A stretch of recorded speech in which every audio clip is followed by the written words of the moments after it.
Hi there, good morning, and welcome back to my official YouTube channel and to my lesson again. So, I'm your host Kamran. As in the previous video, a very short video, it was just a 1 minute video. I told you that I will be telling you about the classification of vowels. So, this is what I have planned for you classification of vowel. So, dear students, first of all, keep in mind one thing which is very important. What's that one? Whenever you are classifying vowels, so four important things you must keep in mind. Number one is the first articulator. That one is your tongue. So keep in mind your tongue. This is the first articulator. And the second thing, the most important thing while you are pronouncing your vowels are your lips.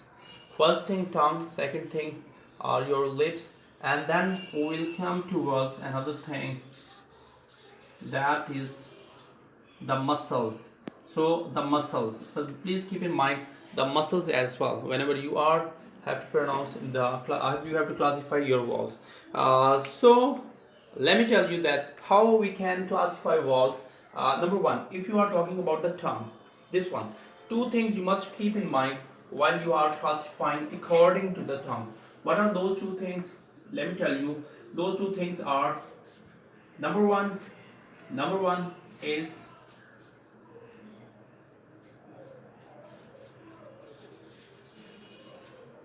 height of the tongue in your mouth. Number two is which part. Number two is which part of the tongue. Okay, as I told you that two things which you should consider while considering about the tongue is that the height of the tongue in your mouth. Okay, dear students, just consider that this is your tongue. This is the tip of the tongue. This is front of the tongue. This is center part. This is the back of the tongue. So you must consider that which part is of what height, the tip of the tongue or the front of the tongue or the center of the tongue or the back of the tongue. So you will have to keep in mind while considering the tongue which part of the tongue and how high is the tongue, high or low or middle, like that. So then as far as lips are concerned, so while talking about the lips, so I can say that you must consider three positions of the lips. What are those three positions? Number one, spread. Either the lips are spread like that. The lip position, either the lips are spread, or secondly, or the lips are rounded like that. So the lips are rounded, or the last one is that either the lips are open, neither spread nor rounded, just open. So you must keep in mind these things. The last one is the muscle. Just feel that either the muscle is relaxed while you are pronouncing the vowel sound, or the muscle is tense. Either the muscle is relaxed or the muscle is tense while pronouncing these sounds. And the fourth criteria, the fourth one is the length of the vowel. Is the length of the vowel. For example, in this one, you can see that you will have to consider two things. Either the vowel is a short one,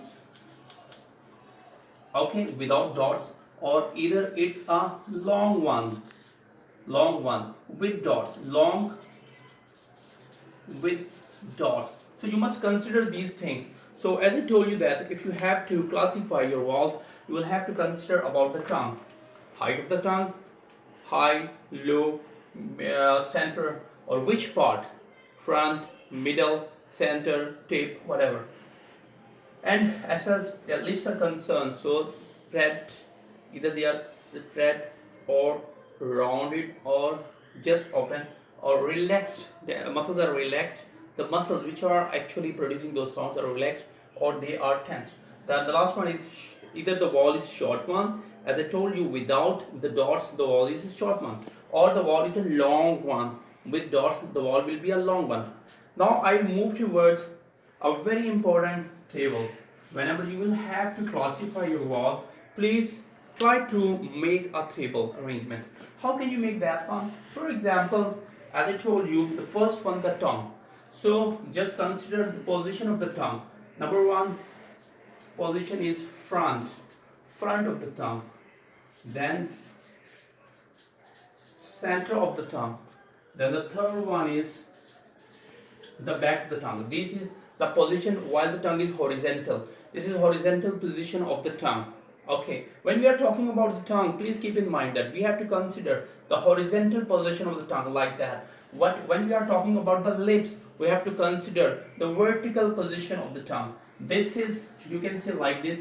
This is horizontal for the tongue, and for lips it will be vertical. So dear students, here I told you that you have written about the position of the tongue, front, center or back, and then you will see that when we come over this one, so we will see that how high is the tongue in the mouth, or how is it in the middle position, or we can see that it is in the low position in the mouth. So this is all about the tongue. So when we are talking about the lips, so we can say that we can divide it in this way. For example, lips, either the lips are spread, or either the lips are rounded.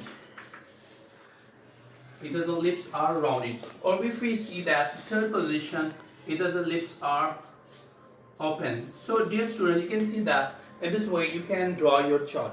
Now let me give you some examples. For example, number one sound is, for example, I have taken this sound, and you know about this sound. E, this is E, this is E